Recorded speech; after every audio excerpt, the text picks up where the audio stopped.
အရင်ကဗီဒီယိုဖိုင်ကြောင့် Miss Universe license ဆုံးရှုံးသွားတဲ့ထူးအလွင်ငယ်ငယ်ကရိုက်ခဲ့တဲ့ဗီဒီယိုဖိုင်ကိုဒေါ်စုံယူဝေက Miss Universe Organization ဘက်ကိုလမ်းပို့ခဲ့တာကြောင့်ဆွေဆွေကုံဒေါသထွက်နေရတာကဆရာထူအလွင်မှာ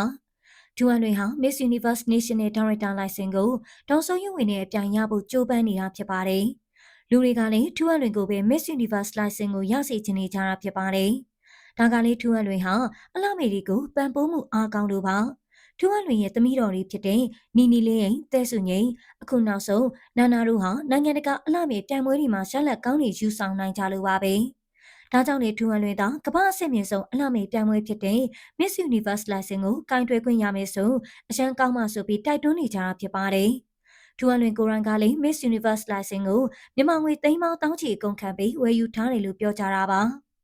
ဒါအပြင်အရှင် National Director ဒေါ်စိုးယူဝေကမကျေနပ်လို့ထူးအလွင်ရဲ့ဗီဒီယိုဟောင်းနဲ့ပို့ပြီးတိုင်တာပါအဆိုပါဗီဒီယိုဖိုင်ကတော့ထူးအလွင်ငယ်စဉ်ကရိုက်ထားတဲ့မွေးနှကောင်အားဗီဒီယိုဖိုင်ဖြစ်ပါတယ်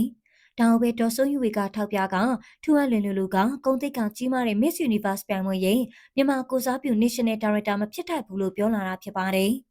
အခုတော့ထူးအလွင်တယောက်ဆွေဆွေခုံနေရကပတ်စံနဲ့ license တစ်ခုခုပေးရင်ပေးနှစ်ခုလုံးပြန်မရရင် Miss Universe ကိုတရားစွဲမှဖြစ်ကြောင်းကြေညာထားပါတယ်